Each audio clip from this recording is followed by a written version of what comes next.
I'm Clint Smith, and this is Crash Course Black American History. And today, we're talking about Black women's experiences in the early days of American slavery. Enslavement, as has been made obvious by now, was inherently cruel to anyone subjected to it. But it's important for us to note the unique ways that men and women experience the institution in different ways because of their sex. Women's experiences under slavery gave them specific vantage points from which to observe what was happening around them, and also left them particularly vulnerable to some of the most horrific parts of the institution. So we want to spend a little bit of time talking about the experiences unique to enslaved women directly.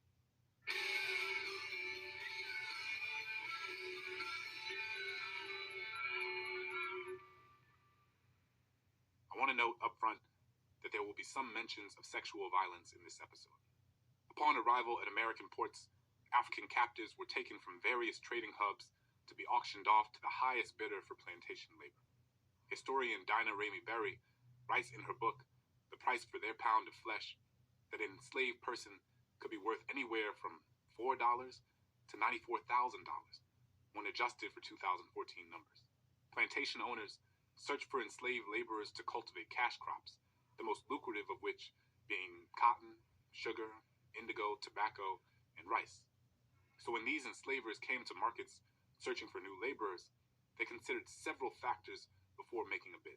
Enslavers considered the health and strength of potential laborers. They considered age, height, skin color, and the specific skills an enslaved worker might have been able to bring. But there was another element that shaped the hierarchy of value to prospective enslavers, and that's gender. Gender placed a figurative price ceiling on enslaved women's value, even though, as we'll see, they were often expected to do the exact same labor as enslaved men. The deeply entrenched patriarchy in European cultures extended across racial lines and played a significant role in shaping African captives' monetary worth. And even though enslaved women were not sold at the same high price range as enslaved men, their value to those who purchased them was absolutely clear. In many regions of the colonies, enslaved women's ability to reproduce was hugely important. Buying a laborer who could bear children meant that once those children got older, the enslaver could either exploit that child's labor or sell that child for a profit. And as we've discussed, one of the most consequential laws that developed around slavery in the colonial era was Virginia's use of partus sequitur ventrum, codified by the Virginia Assembly in 1662, which established the legal precedent that defined an enslaved person by their mother's status, not their father's. Therefore, regardless of the father's race, an enslaved black woman's child would automatically be classified as the property of her enslaver, meaning that children had from an enslaved woman and a white man who may have even enslaved her would be born into slavery and owned by their father. In their jobs on plantations, enslaved women sometimes did domestic labor, which consisted primarily of cooking, cleaning, waiting on the lady of the house, and caring for the children of the estate. New and nursing black mothers would often be forced to prioritize the care of the white children of the estate, even at the expense of their own children. It was not uncommon for enslaved women to breastfeed white infants, as it was a task that white women on the plantations sometimes preferred not to do. But while there were many black women who engaged in domestic labor, in most cases, enslavers directed women to work outside the home, working the land alongside the men and even their children. While women's labor in the field was comparable to men's, they weren't always allowed to take on some artisanal positions like carpentry. Chattel slavery disrupted traditional gender norms within the colonies and in the emerging United States in profound ways. Black women were seen in fundamentally different ways than white women, and many of the typical notions around gender roles simply did not apply to them. Sojourner Truth became one of the earliest and foremost speakers to address black women's unique experiences in a racist and sexist society. Spending a little bit of time with her can be illuminating because she directly experienced and spoke about life as a black woman in bondage. Let's go to the thought bubble.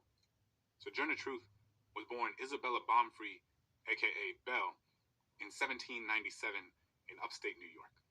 She was purchased and sold 4 times and was made to do brutal physical labor. Truth, as we've mentioned of other enslaved women before, also attested to having to nurse white babies in place of her own as part of her expected chores. She also had to tend to poultry, prepare the ground for the cultivation of corn, pumpkins, and buckwheat, and even cut the grass, which, at that time, wasn't as simple as just hopping on a tractor or pushing a lawnmower. It involved a scythe and a lot of upper body strength. It was grueling work. In fact, when her enslaver John Dumont offered the possibility of freeing her, she attempted to increase her work product as a show of goodwill. In the process, though, she lost her index finger during a work accident, which, in a situation filled with cruel irony, led Dumont not to keep his promise, claiming that she had become less productive because of the accident. After realizing that Dumont wouldn't free her, Truth decided that she was going to free herself. So she decided to just walk away. She gathered her still nursing child, said her goodbyes to the rest of her family, and left before dawn, eventually reaching a local abolitionist family, the Van Wagenens, who paid Dumont $20 to buy Truth's labor for the remainder of the year.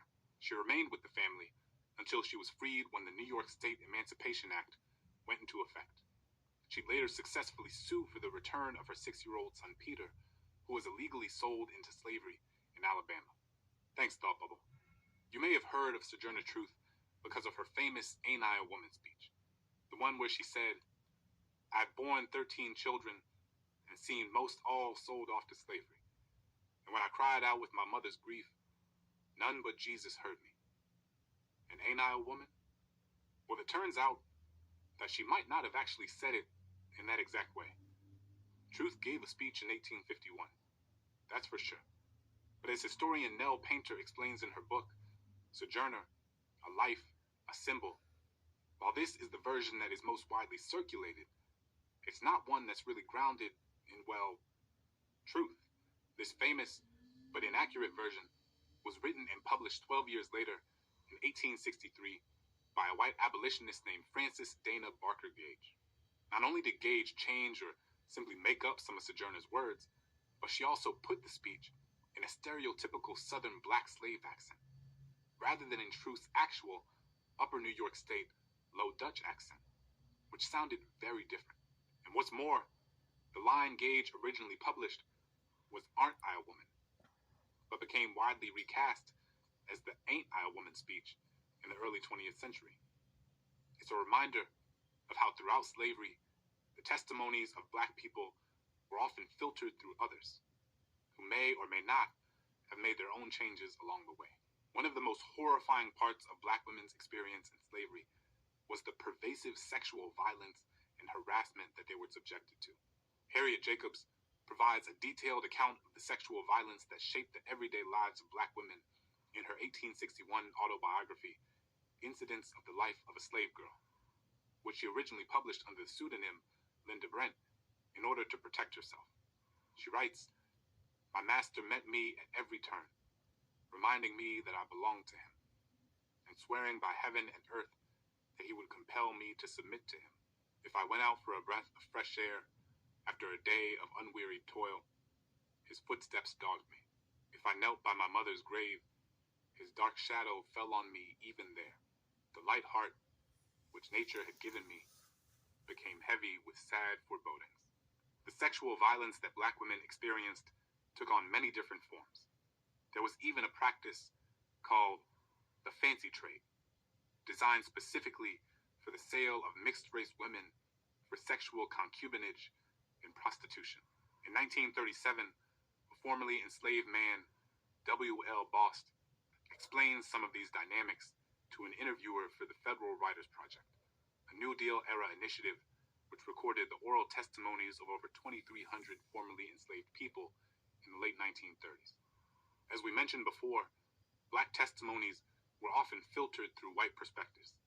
So when published, these conversations in the Federal Writers Project were often written with a heavy dialect attributed to the Black interviewees. Bost is reported as having said, "Plenty of the colored women have children by the white men. She know better than to not do what he say. They take them very same children, would have their own blood, and make slaves out of them." While the use of sexual agency is discussed by many historians and writers as a viable form of resistance, it's important that we not misconstrue it for consent. The writer and scholar Saidiya Hartman urges us to redefine rape and sexual assault within the context of slavery. Women who were legally defined as property were never in a position to provide consent, when in so many ways, their bodies and their choices did not belong to them in the first place. With that in mind, relationships with an enslaver, to the extent that any such association can be called a relationship given the power dynamics in place, could provide some women certain types of protection and some small privileges that other enslaved people did not receive. And that could take on many forms. It could mean not having to work in the field. It could mean having slightly better food for one's family. It could also mean keeping one's children safe from harm or from being sold away. Black women were presented with a series of impossible choices, and each one decided for themselves how to navigate it.